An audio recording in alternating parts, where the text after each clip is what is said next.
Hello friends, welcome back to my channel. This is Love Blogs. আশা করি তোমরা খুব ভালো আছো, আমিও খুব ভালো আছি।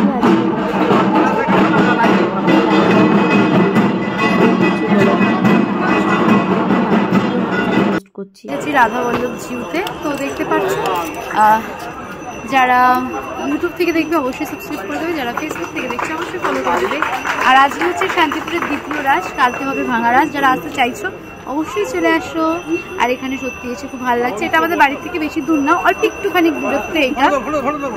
এখান থেকে আমরা ফার্স্ট আজকে রাস স্টার্ট করলাম।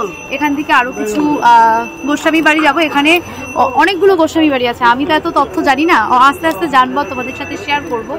আর শান্তিপুর মানে তো 12 মাসে 13 পার্বণ বলাও ভুল। 12 মাসে বোধ হয় সারা বছরটাই রাস হয়, সারা বছরই অনুষ্ঠান হয়।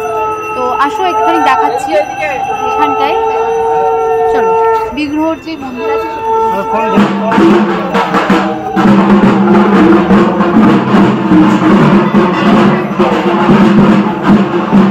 এখানে নিউজ পোর্টাল থেকে এসেছিল।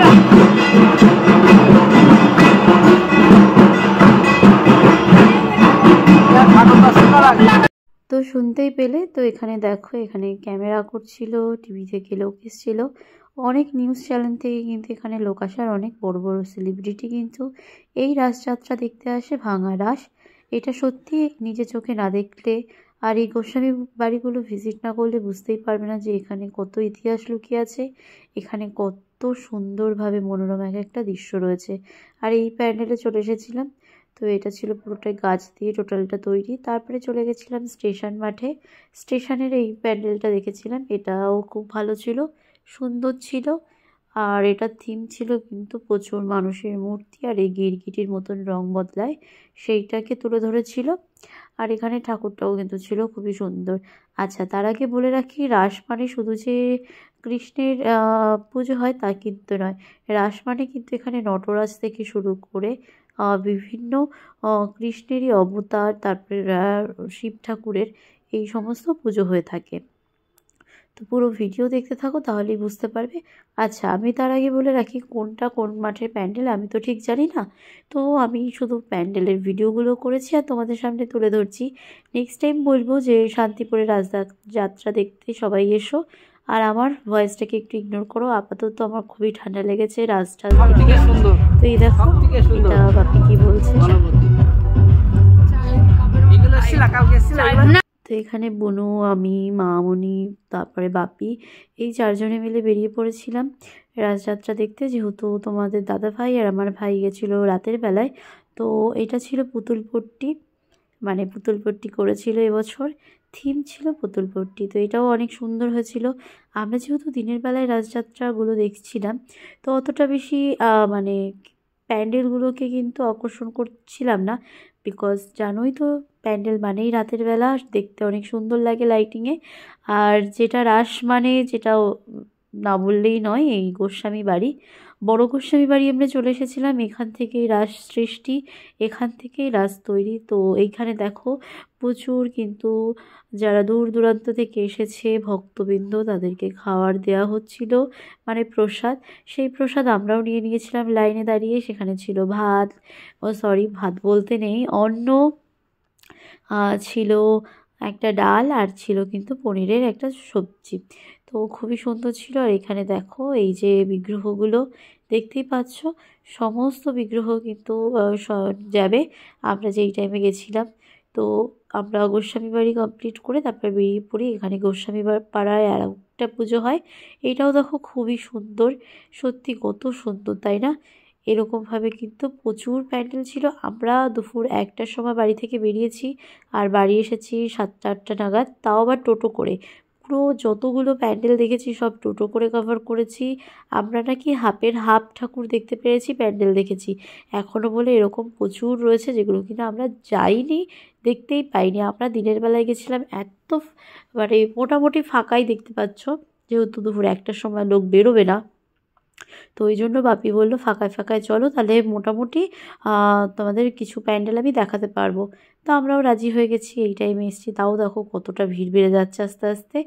তো এখানে দেখো শিব পুজো হয়েছে। আর এটা দেখো খুব ইন্টারেস্টিং, এখানে কিন্তু 38 রকমের বোতাম দিয়ে ঠাকুর তৈরি হয়েছে। ওই দেখো 38 রকম, এই যে বোতামগুলো দেখতে পাচ্ছ, এই বোতামগুলো দিয়ে চোখ, মুখ, নাক, শাড়ি সমস্ত কিছু তৈরি হয়েছে। আর পুজো হয়েছে কিন্তু এই যে নটরাজ ঠাকুর।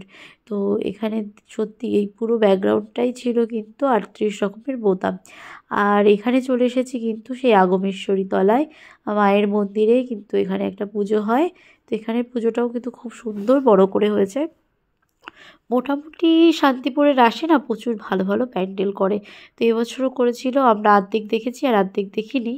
আর এই যে দেখো ভেতরটায় যাচ্ছে, তাও করেছিল প্রত্যেকটা মণ্ডপ দিদি আপনি ছিল। আর তোমরা অবশ্যই এসো নেক্সট বার। এবছর তো যেহেতু সারা রাত ধরে প্রসেশন দেখে আমার গলার অবস্থা খুবই খারাপ, এখনও ভাবছি শুয়ে আছি, তাও ভাবছি চলো একটা তো এডিট করি। তারপর ওখান থেকে সোজা চলে এসেছি থানার মোড়, থানার মাঠে। এখানে প্রথম মন্দির করেছে।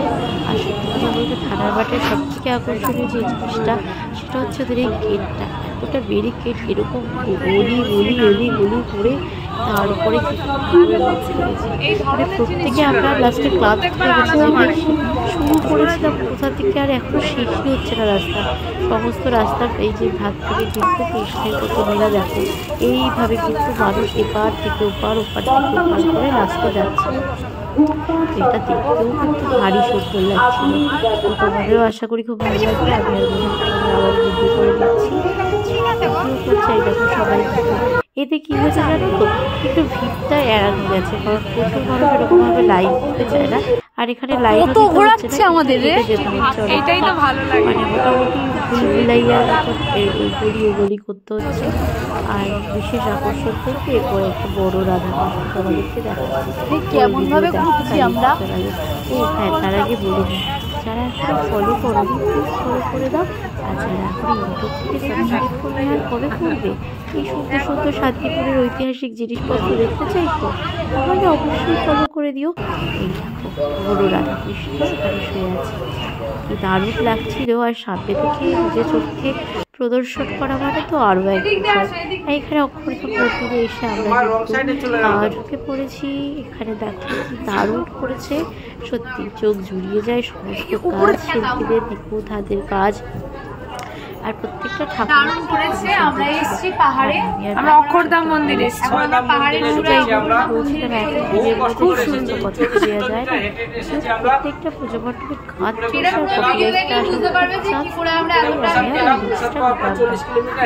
ভিডিও করি তখনও কিন্তু জানি গান চলছে, কেন যে আমি বকবক করি আমি আজ অব্দি নিজেও জানি না।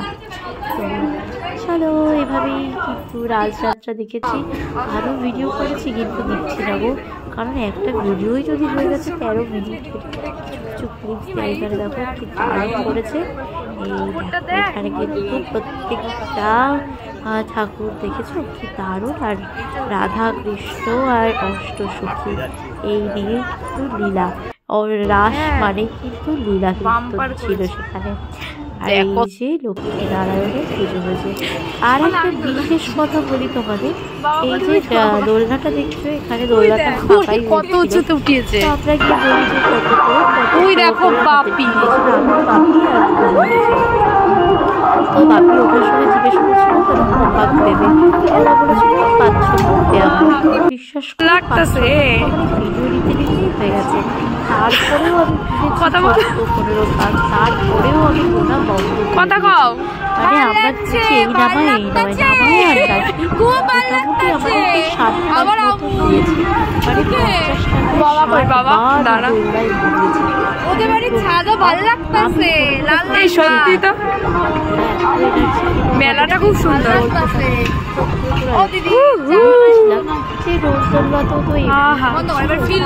একটু বেশি ঘুরিয়ে দিল, তো আমাদের তো খুব ভালো লেগেছে। তারপর থানার মাঠ কমপ্লিট করে চলে এসেছিলাম। এই প্যান্ডেলটাও খুবই সুন্দর করেছে, বাপরেই ঠান্ডা লেগেছে, বেশি কথাও বলতে পারছি না। এখানে দেখো এই যে শাড়িটা পরে আছি, এই শাড়িটা কিন্তু আমাকে এই বছর বছর দুর্গাপুজোতে বাপি আমাকে গিফট করেছিল। তো কেমন হয়েছে শাড়িটা অবশ্যই তোমরা জানিও। এই গোল্ড জুয়েলারির সাথে করেছি, কেমন হয়েছে তোমরা অবশ্যই জানাবে। শাড়িটা কিন্তু খুবই সুন্দর, লাইট কালার, এই কালারের শাড়ি এভাবে কিনিনি। প্রথমে ভাবছিলাম কেমন লাগবে কিনা, তারপর দেখলাম না আমাকে ফর্সা লাগছে, মানে আমাকে ফর্সা লাগলে আমার খুব ভালো লাগে। এখানে প্রত্যেকটা অবতার রয়েছে, আর লাস্টে দেখছো ওটা কিন্তু কলকি অবতার, মানে যেটা কিন্তু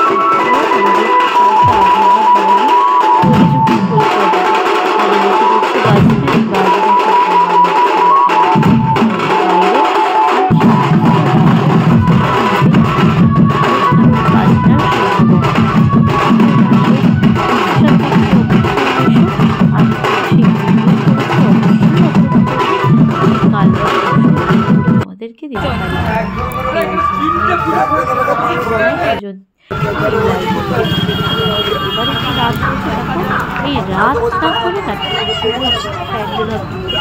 কত ট্রফি পেয়েছে সেগুলো দেখো। ট্রফিরই একটা প্যান্ডেল সেট করতে ছোট্ট প্যান্ডেল হয়ে গেছে। এই যে দেখো রাস্তাগুলো, রাস্তা কিন্তু আলোয় আলোয় সেজে উঠেছিল। তোমার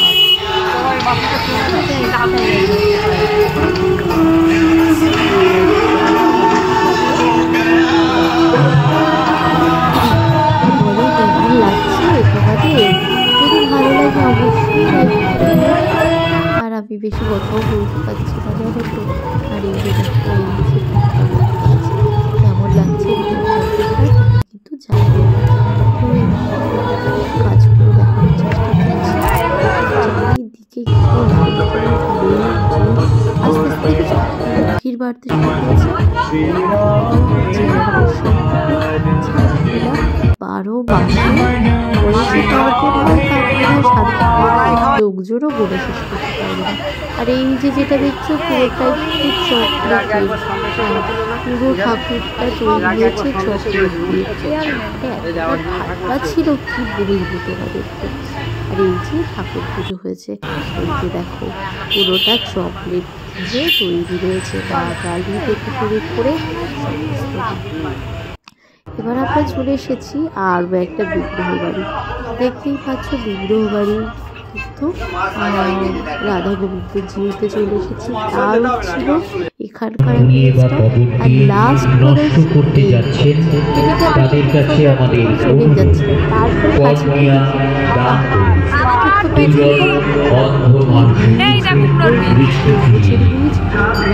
তরমুজের বীজ আছে, সয়াবিনের বীজ আছে,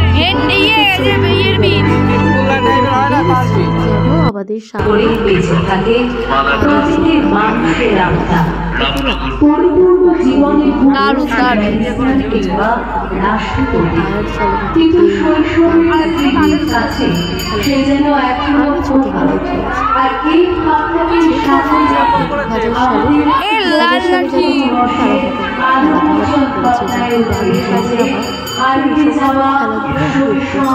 তারপরে যে জেনারেশনটা তারা হয়তো এগুলো অতটা উপভোগ করতে পারবে না।